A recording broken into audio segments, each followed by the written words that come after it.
श्री वृंदावन धाम की, श्री बांके बिहारी लाल की, श्री राधा वल्लभ लाल की, श्री गिरिराज जी महाराज की, श्री यमुने महारानी की, श्री राम नाम महाराज की, श्री महाराज जी की।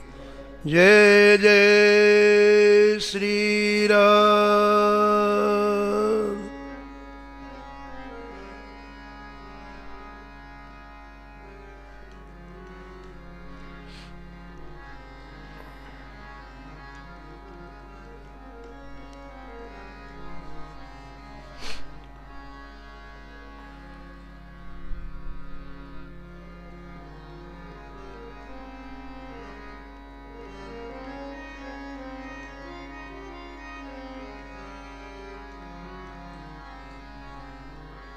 जगत विदित नरसी भगत,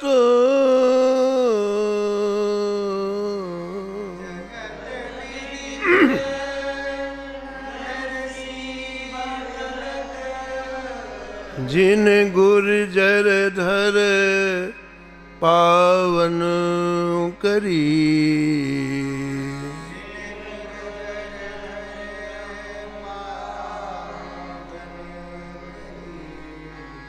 महास्मारत लोग भक्ति लवलेस न जाने,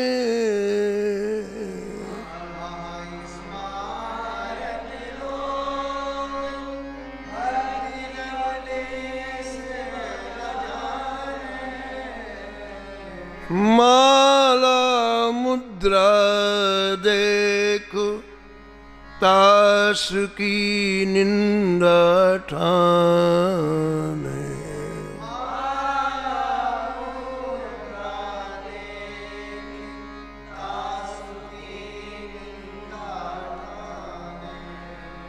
वैसे कुल उत्पन्न भयो भागवत शिरोमणि,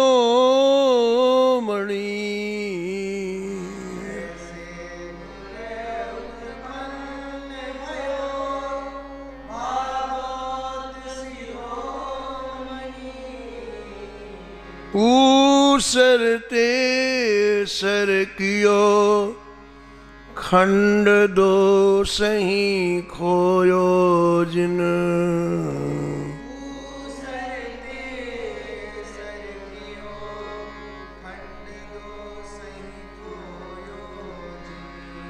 बहुत ठोर परिचय दियो, बहुत ठोर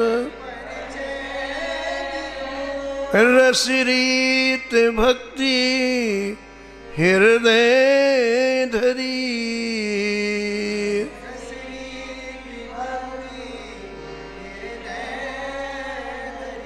जगत विदित नरसी भगत,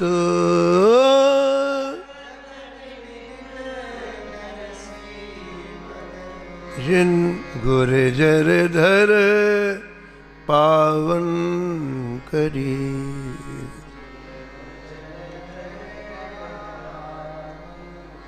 जिन गुर्जर धर पावन करी।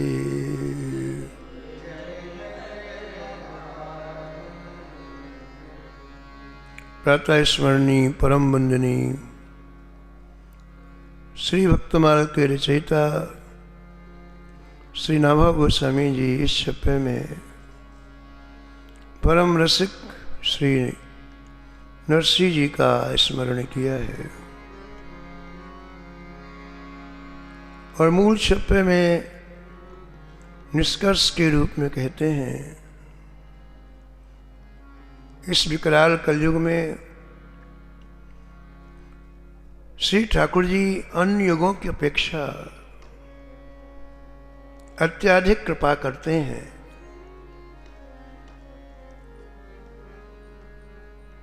ये मेरे जीवन से मेरे जीवन में जो अनेक तरह के प्रसंग हुए श्री ठाकुर जी के, उससे जाना जा सकता है, विश्वास किया जा सकता है। और युगंते कमल नयन, कलयुग बहुत कृपा करी। कृपा तो ठाकुर जी करते ही हैं। सबमम प्रिय सबम उपजाए, श्री ठाकुर जी के सब उत्पन्न किए हुए हैं, ठाकुर जी को सब प्रिय है। लेकिन इस कलयुग में ठाकुर जी ने विशिष्ट कृपा की। कृपा का भंडार ऐसा खोला कि नाभा जी को लिखना पड़ा, बहुत कृपा की। थोड़ा सा हमारा दृष्टिकोण बदल जाए, थोड़ी सी वृत्ति ठाकुर जी की तरफ लग जाए, थोड़ा सा आर्त पुकार हमारे जीवन में आ जाए, श्री ठाकुर जी दौड़ के आ जाते हैं। ये बहुत बड़ी कृपा है। श्री नरसिंह जी के चरित्र में बहुत ठोर परिचय दियो। कहते हैं जीवन में एक बार नहीं, 52 बार श्री ठाकुर जी इसी तरह से मेरे ऊपर साक्षात कृपा करके मेरी आंखों के सामने आए।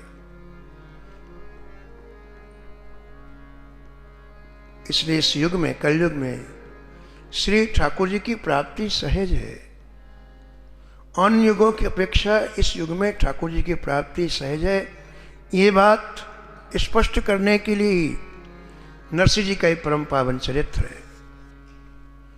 प्रियादास जी महाराज वर्णन करते हैं,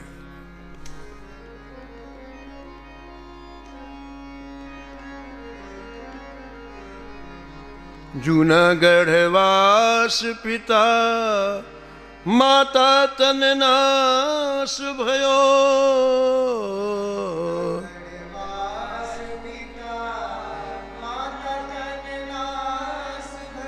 रहे एक भाई भौजाई रिस भरी है।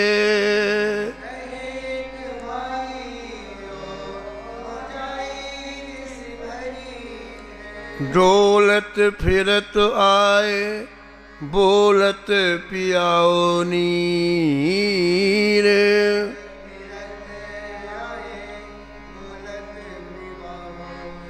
भाभी पे न जानी पीर बोली जरबरी है।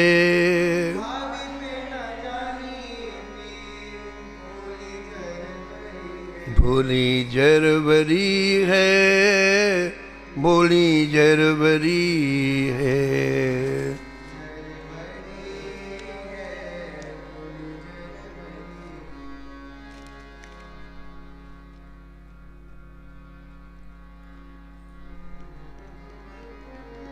श्री नरसिंह जी का प्रारंभ, जीवन का प्रारंभ एक संत के द्वारा हुआ है। नरसिंह जी की वाणी एक संत की कृपा से खुली। गूंगे थे नरसिंह जी, कुछ बोल नहीं पाते थे। संत का अनुग्रह हुआ और पहली बार वाणी से राधा कृष्ण बोले। ठाकुर जी के नाम का एक सहज स्वभाव है कि जीवन के सारे कल्मशों को नष्ट कर देता है। हरिर हरति पापानि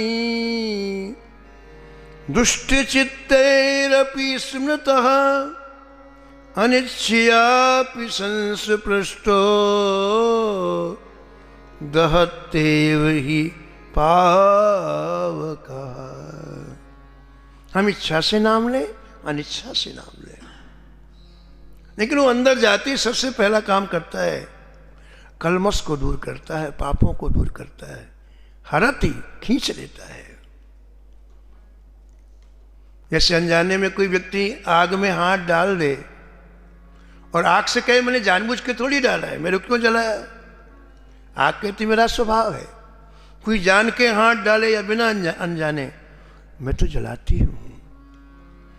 ऐसे कर्णरंध्रों के द्वारा भगवान का नाम कैसे भी अंदर चला जाए, वो पापों को नष्ट करता है, कल्मशों को नष्ट करता है। और जैसे ही पाप समाप्त होते हैं तो भगवान अच्छे लगने लगते हैं। इसलिए नरसिंह जी घर में रहते हुए घर के किसी कार्य में उनकी रुचि नहीं। उनके बड़े भाई और भाभी और ये तीन ही व्यक्ति हैं घर में। भाभी ने इनके प्रति बड़ा प्रतिकूल व्यवहार रखा। भोजन देने के पहले इतनी गालियां देती और भोजन ऐसा देती जो पशुओं को दिया जाता है।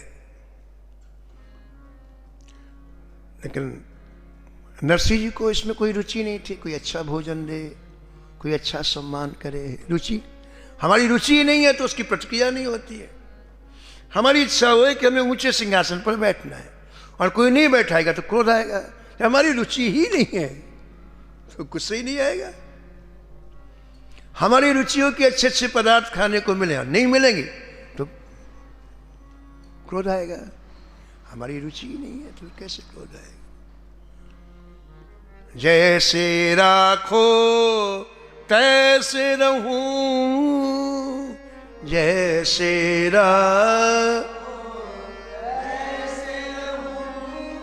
भक्त का ये जीवन होता है कि हर परिस्थिति में ठाकुर को देखता है। आपने ऐसा रखा है और आपने इसलिए ऐसा रखा है कि मेरा भजन हो। आपका उद्देश्य मेरा भजन है। आपका उद्देश्य शरीर को सुख देना नहीं है, भजन है। और यदि मैं अपने मन से रहूंगा तो मेरा मन तो संसारी है, संसार के पदार्थ चाहेगा, संसार की चीजें। लेकिन आप मुझे जैसा रखोगे उसमें आपका ध्येय किसका भजन हो, इसे मस्त रहता है।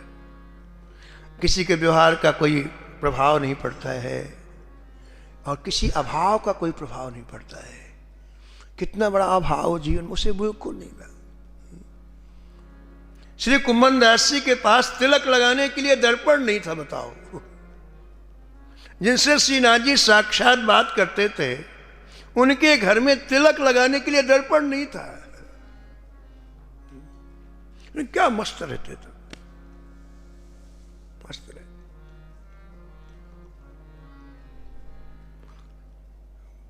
किसी राजा ने एक बार उनका पद सुन लिया तो कुटिया में पहुंच गया। कहा महाराज मैं सारी व्यवस्था कर देता हूं, हमेशा के लिए मैं जमीन लगा देता हूं, ठाठ से रहो आप, अच्छी तरह से रहो आप, किसी चीज की कोई कमी नहीं होगी। उन्होंने कहा भैया हमारी बात मानोगे? बोले हाँ, तुम यहां से चले जाओ। क्यों महाराज? तुम्हारी व्यवस्था से हमारे ठाकुर जी चले जाएंगे दूर। हमारी व्यवस्था में ठाकुर जी पास में रहते हैं और तुम्हारी व्यवस्था से हमें नहीं चाहिए तुम्हारी व्यवस्था। हमारा ये बड़े आनंद, ये अभाव बढ़िया, ठाकुर जी समीप में रहते हैं हमारे। सात गांठ को पीन में, सात गांठ ओ भाजी बिननो ओ भाजी। श्री रघुवर जब उर बसे,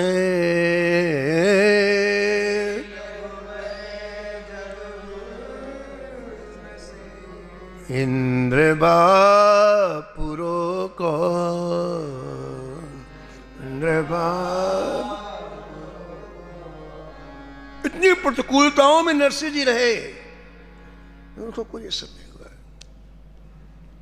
निरंतर उनके मुख से नाम चलता रहता ठाकुर जी का। एक दिन की घटना का वर्णन करते हैं प्रियादास में। एक दिन की, गर्मी के दिन थे। बड़े भाई वंशीधर को राजा की तरफ से घोड़े मिले थे, क्योंकि ये कोतवाल थे। घोड़ों की सेवा में नरसिंह जी को लगा दिया गया। जंगल से घास लाओ, घोड़ों को घास दो, पानी पिलाओ, सफाई करो। करते। तो आज एक दिन नरसिंह जी घोड़ों की घास लेने के लिए गए, घास समीप में नहीं मिली, बहुत दूरी तक जाना पड़ा नरसिंह जी को घास के लिए। भयंकर धूप, घास का गट्टा सिर पर रखा तो भयंकर प्यास लगी, कहीं पानी नहीं। कैसे भी करके घास लेकर के घर में आए, घास का गट्टा रखा और ऐसा लगा पानी नहीं पीऊंगा तो चक्कर आ जाएंगे, प्राण चले जाएंगे। तो बड़ी प्रियता से बोले, भाभी एक गिलास जल दे दो, बहुत प्यास लगी है।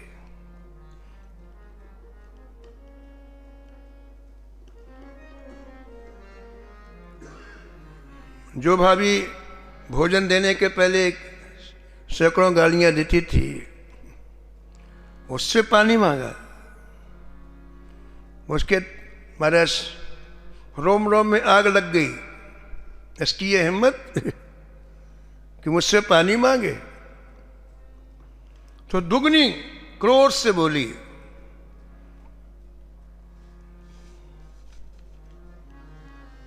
आवत कमाए जल, प्याए बिना सरे कैसे। आवत कमाए जल,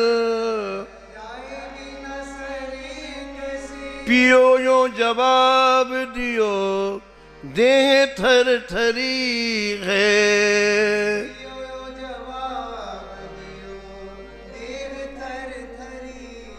देह थर थरी है, देह थर थरी है।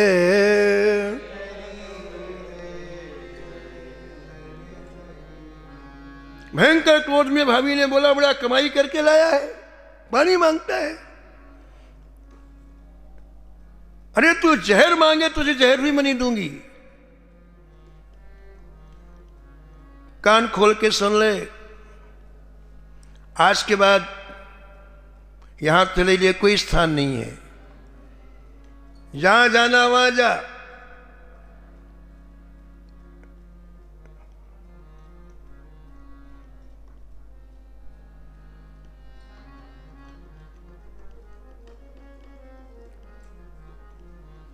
तो अलग अलग स्थितियां होती हैं। कुछ स्थितियां होती हैं जिसमें कि व्यक्ति को कोई बात सहन नहीं हो पाती है। इस समय भयंकर प्यासे थे, प्राण कंठगत थे, ऐसा प्रतिकूल व्यवहार। तो ग्रंथकार कहते हैं कि नरसिंह जी को प्यासी भूल गई। आशा नहीं थी ऐसी। कोई व्यक्ति मानव है तो मानव में मानवता तो होनी चाहिए ना। ये तो दानवता की सीमा है। तो इसमें लिखा है कि देह थरथरी है। नरसिंह जी घबरा गए। भाभी की बात सुनकर के नरसिंह जी की हृदय शरीर कांपने लग गया। प्यास तो भूल गए, श्री ठाकुर जी की तरफ देखने लग गए नरसिंह जी। लिखा है निकसे विचार, जवाब नहीं दिया, आंख बंद करके विचार करने लग गए।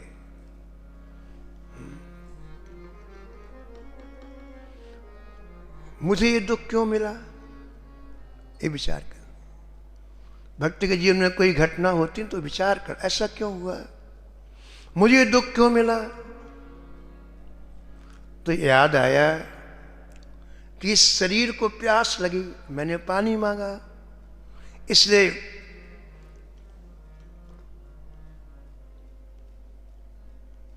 भाभी ने न कहने योग्य वाक्यों को कहा और मुझे दुख मिला। इसका तात्पर्य क्या हुआ, शरीर नहीं होता तो प्यास नहीं लगती, प्यास नहीं लगती तो मैं पानी नहीं मांगता, पानी नहीं मांगता तो भाभी जी को गुस्सा नहीं आता। तो ये शरीर ही दुख सुख का कारण है। काहू न को सुख दुख कर दाता, काहू न को निज कृत कर्म भोग सब भ्राता।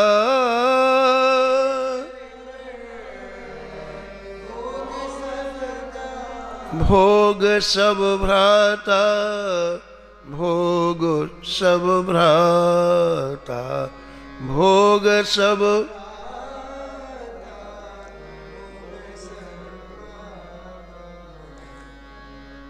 नरसिंह जी विचार करने लगे कि यदि मैं शरीर को समाप्त कर दूं तो दुख नाम की चीज नहीं रहेगी, तो मैं आत्महत्या कर लूं। सब विचार है। व्यक्ति जब कष्ट में होता है, दुख में होता है, तो उसकी बुद्धि सही निर्णय नहीं लेती है। मैं शरीर आत्महत्या कर लूं। और शास्त्र में आत्महत्या को बहुत ही भयंकर जघन्य पाप बताया गया है। पूज्य महाराज जी श्रीमथुरादास जी महाराज कहते थे कि जो आत्महत्या करता है उसे न जाने कितने हजारों वर्ष तक प्रेत योनि मिलती है। उस प्रेत योनि में इतना कष्ट होता है जिसकी कोई सीमा नहीं है।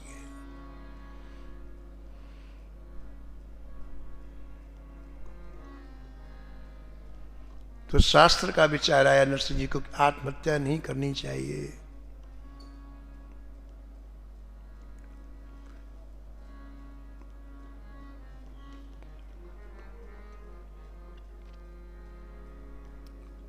फिर दूसरी बात मन में आई नरसिंह जी के कि ये संतों के द्वारा हमने सुना है कि हमारे द्वारा किसी को कष्ट ना हो, ये भी धर्म है। हम किसी की सेवा करें, हमारे द्वारा किसी का दुख दूर हो, ये तो है ही है परहित। लेकिन एक परहित एक ये भी है कि हमारे द्वारा किसी को क्षोभ ना हो, ये भी परहित है। हमारे किसी प्रक्रिया से किसी के को दुख ना, ये भी एक परहित है। तो मेरे द्वारा भाभी को कष्ट हुआ, भाभी को क्रोध आया, तो कारण तो मैं बना।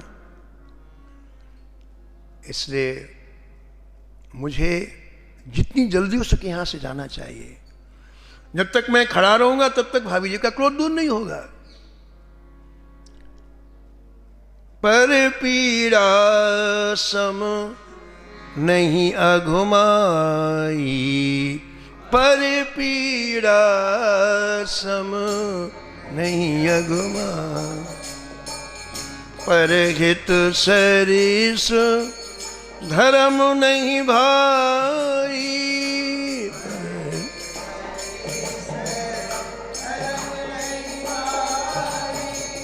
पर पीड़ा सम नहीं अघुमाई।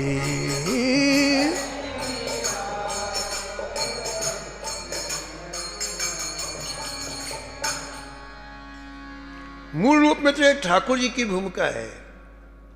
श्री ठाकुर जी से अपने पास बुलाना चाहते हैं तो पहले भूमिका बना देते हैं।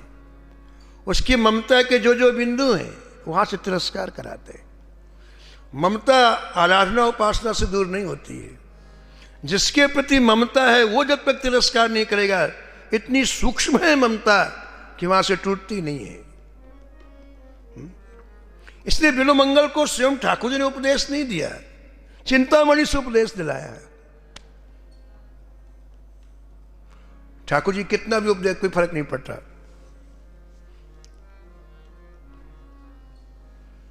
तो जो जो ममता के स्थान है, जब ठाकुर जी अपने पास बुलाते हैं तो ये भूमिका है ठाकुर जी की कि उन्हीं के मुख से कहलाते हैं। घर की ममता, भाई की ममता, भाभी की ममता दूर होते चल पड़े नरसिंह जी। कहां जाएंगे कुछ पता नहीं, कोई व्यवस्था नहीं है, लेकिन चले जा रहे हैं। बस अब सब तरफ से चित्तवृत्ति हटा के मैं केवल श्री ठाकुर जी में लगाऊं। बस एक ही भाव, अब लो न सानी अब न सही,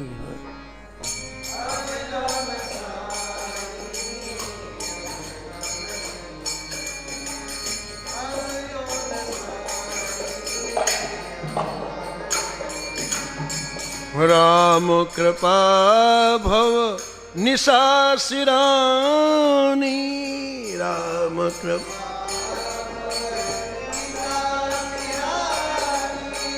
राम कृपा भव निशासिरानी, राम बिना ठाकुर जी के कृपा के किसी की ये भव निशा समाप्त नहीं होती है, संसार की रात्रि समाप्त नहीं होती है। मूल में राम कृपा है। श्री रघुनाथ गोसाई जी अपने पिता की एकमात्र संतान थे और इतना सुख पूछो मत। समस्त वैभव से परिपूर्ण घर उनका। रघुनाथ गोसाई जी को कहीं वैराग्य न हो जाए, पिता ने विवाह कर दिया, पहरा बैठा दिया, कहीं जाने नहीं देते थे। और एक दिन कैसे भी करके रघुनाथ गोसाई कैसे भी करके घर से निकले और सीधे पुरी भागे। श्री महाप्रभु जी के चरणों के दर्शन करने के लिए पुरी भागे। कहते कि जंगली मार्ग से दौड़ते दौड़ते गए, शरीर काला पड़ गया, भूख प्यास से शरीर इतना शक्तिहीन हो गया कि एक जगह जाके गिर पड़े। यहां गिरे तो संयोग से किसी ग्वालिया की झोपड़ी थी, 3-4 गाय रखता था, वो सेवा करता था। एक किसी व्यक्ति को इस तरह से महाराज बेहोश देखा तो उसे दया आई। उसने छींटे डाले जल के आंखों में, तो इतनी भूख थी कि बोला नहीं जा रहा था। उसने गाय का 1 लोटा दूध पिलाया ताजा, थोड़ा चेतना आई। फिर वहां से आगे चले और महीनों तक चलने के बाद जब श्री चैतन्य महाप्रभु जी के चरणों में पहुंचे तो महाप्रभु जी ने पहला वाक्य कहा, रघुनाथ आज तुम्हारे ऊपर कृष्ण कृपा हुई तब तुम वहां से आए हो। राम कृपा भव निशासिरानी,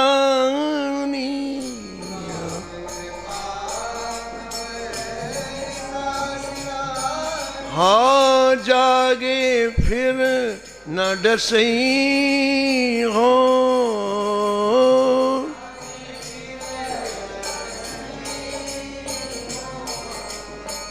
अब लो नसानी अब न सही हो।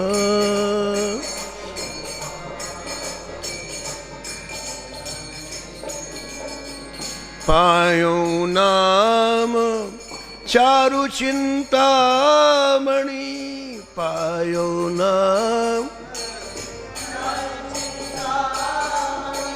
और करते न खसई हो,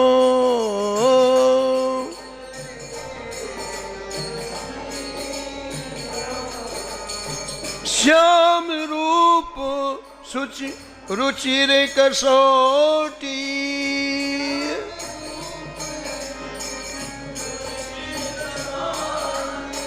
चित कंचन ही कसई हो,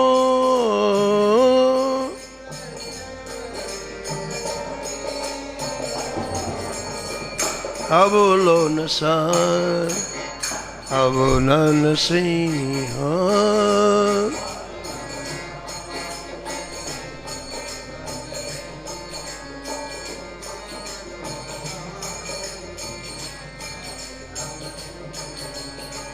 परवश जान हसो इन इंद्र न, परवश जान निज बस हुए न हसई हो,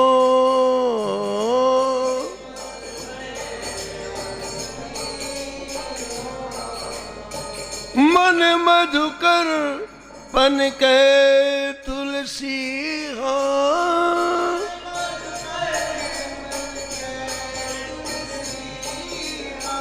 मन मधुकर पन के तुलसी हो,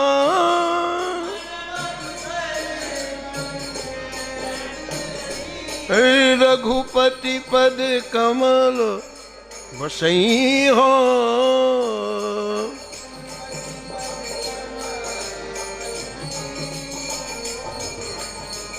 अवलोन सार अवनन सिंह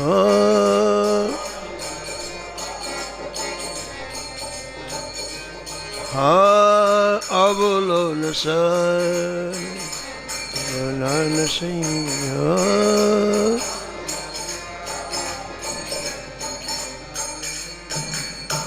विचारों के सागर में डूबे हुए नरसिंह जी एकाएक आंख खोली तो क्या देखा?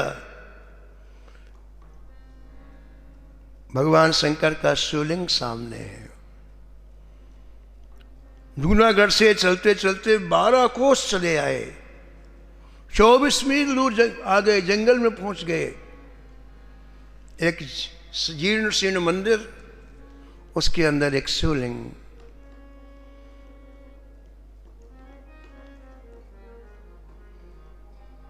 ऐसा लगा कोई अपना मिल गया। अभी तक नरसिंह जी रोए नहीं थे, विचारों में डूबे थे, लेकिन जैसी शिवलिंग दिखाई पड़ा तो दोनों हाथों से शिवलिंग को हृदय से लगा के फिर खूब रोए।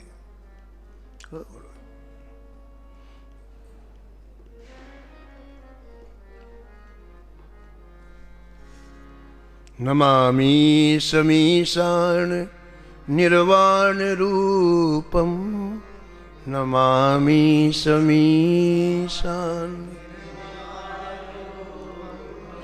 विभुं व्यापकं ब्रह्म वेदस्वरूपम्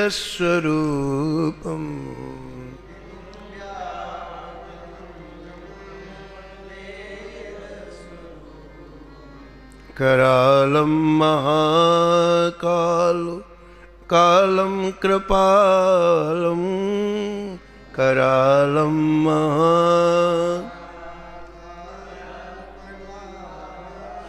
गुणागार संसार पारं नतोऽहम्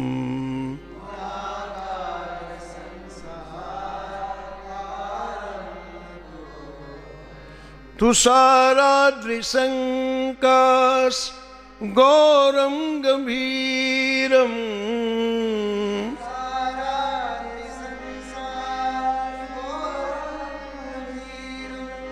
मनोभूत कोटि प्रभाश्री शरीरम् मनोभूत कोटि प्रभाश्री शरीर स्फुरन्मौलिकल्लो चारु गंगा स्फुरन्मौलिकल्लो चारु लसद भालु बालेन्दु कंठे भुजंगा लसद भालु बालेन्दु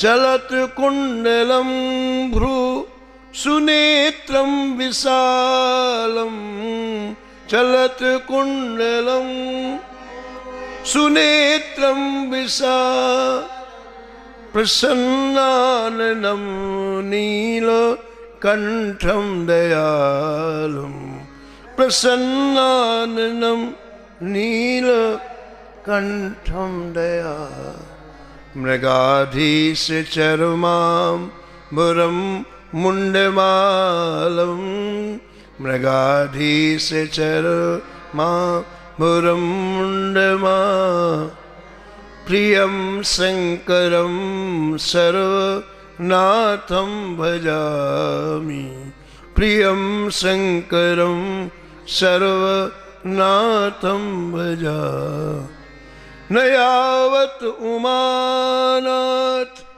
पादारविन्दं न यावत्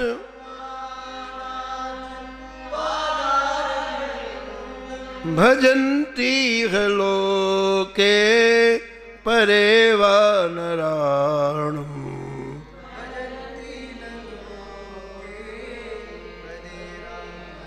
न तावत् सुखं शांति संतापनाशं न तावत सुखम सान। प्रसीद प्रभो सर्वभूतादिवासं।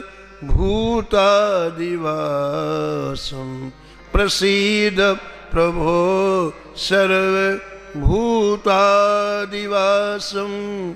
भूतादिवासं भूतादिवासं। अपने हृदय के भाव नरसिंह जी ने आशुतोष भगवान शंकर के सामने मन से व्यक्त किए।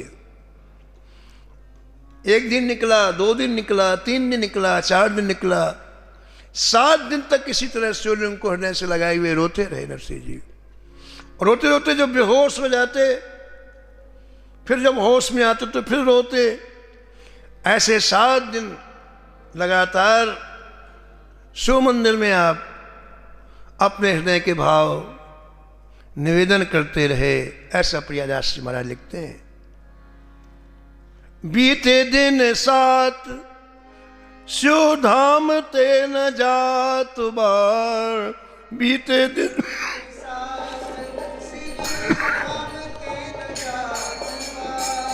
काहू तुच्छ द्वार सो सुध सुध लेत है। परे काहू तुच्छ द्वार सो सुध लेत है। परे काहू तुच्छ द्वार सो सुध लेत है। परे काहू तुच्छ द्वार। 7 दिन हो गए जब भगवान शंकर ने आंख नहीं खोली तो पराम्बा पार्वती जी को इस बालक के ऊपर बड़ी करुणा आ गई, दया आ गई। उन्होंने भगवान शंकर जी से कहा कि महाराज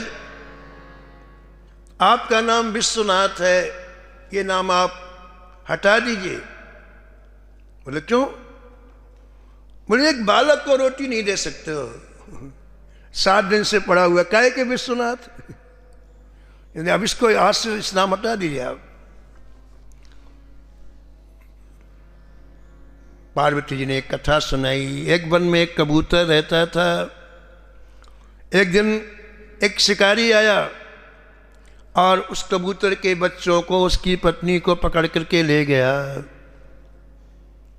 शिकारी का तो काम ही है। 1 महीने के बाद फिर उसी जंगल में आया। ठंड का समय था। इतनी ज्यादा ठंड उसे लग गई कि उसी वृक्ष के नीचे ठंड के मारे बेहोश होकर गिर पड़ा। भूख प्यास शीत से मरणासन स्थिति हो गई। घोंसला से कबूतर निकला। उसने ये नहीं देखा कि मेरी पत्नी को पकड़ के ले गया था, बच्चों को पकड़ कर ले गया था। उसके मन में आया देखो इसके प्राण चले जाएंगे, यदि इसको गर्मी मिल जाए तो इसके प्राण तो बच जाएंगे। तो कबूतर उड़ा। कहीं आग जल रही थी तो चोंच से एक छोटी सी लकड़ी जलती हुई आग की लाया, और जहां वो बहेलिया पड़ा था आसपास बहुत से पत्ते पड़े थे, सूखी लकड़ी पड़ी थी, ऊपर से लकड़ी डाल दी उसने। आग जली, उसकी गर्मी आई, और जैसे गर्मी आई तो उसकी शीत का निवारण होते उसे होश आ गया। उठ के बैठ गया हो। अब भूख का क्या हो, शीत तो दूर का, भूख भयंकर लगी। कबूतर ने सोचा क्यों ना मैं अपना जीवन दे दूं, इसी आग में कूद पड़ूं तो ये खा लेगा तो इसकी भूख दूर हो जाएगी। जिसने इसके परिवार को नष्ट कर, उसके प्रति ये भाव कि मेरे दरवाजे में पड़ा, यानी वृक्ष के नीचे पड़ा है। वो कबूतर जानबूझ करके जलती हुई आग में कूद गया और शिकारी ने उसके मांस को खाया और चला गया। पार्वती जी कहती है कि कबूतर सीधे विमान में बैठ करके भगवान के धाम को गया। एक व्याध को कबूतर पर दया आ गई और आपको इस बालक पर दया नहीं आई।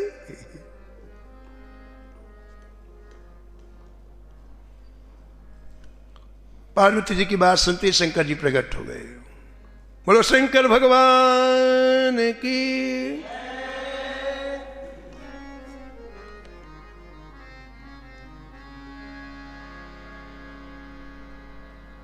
नरसिंह जी के सिर पर जैसे अपना कर कमल रखा, सारा विषाद दूर हो गया, सारा कष्ट दूर हो गया, बिल्कुल ऐसा लगा मैं अभी बिल्कुल तरोताजा हूं।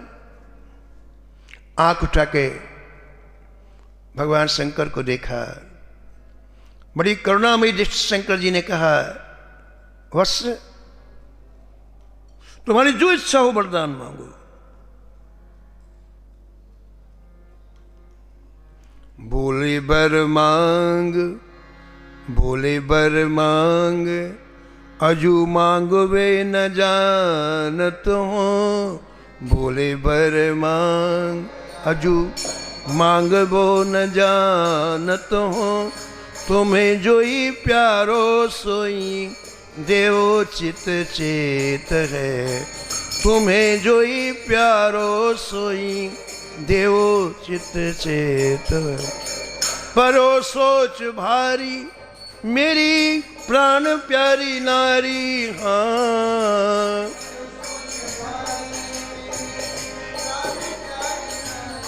हाँ, परो सोच भारी मेरी प्राण प्यारी नारी। हाँ तासो कहत डरत वेद, कहने तिनेति है।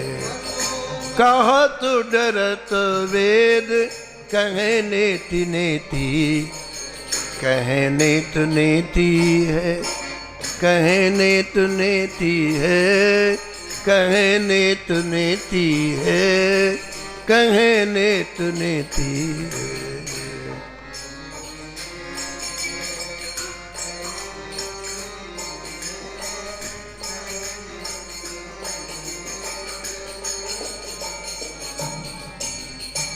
भगवान के पास जाओ तो बुद्धि को जमुना जी में बहा के जाओ।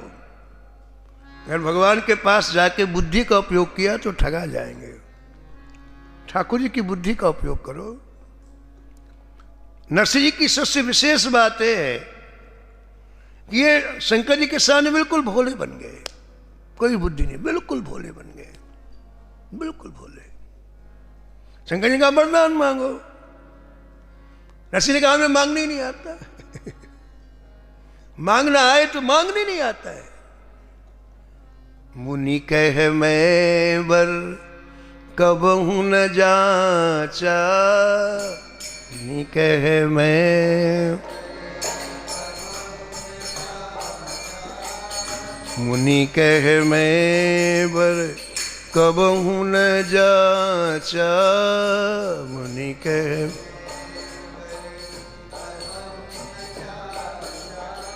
समझो न परे झूठ का साचा।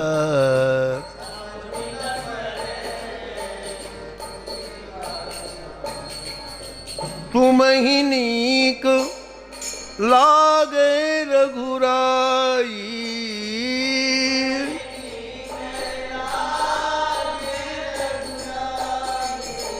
सो मुहि देहु दास सुखदाई।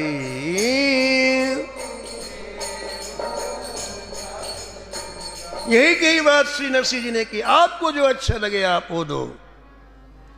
और महाराज इतनी छोटे से बालक ने इतनी बड़ी बात कह दी कि भगवान शंकर जो त्रिभुवन के गुरु हैं, जगत गुरु हैं, तुम त्रिभुवन गुरु वेद बखाना, वो सिर खुजाने लगे कि भैया क्या दूं इसे।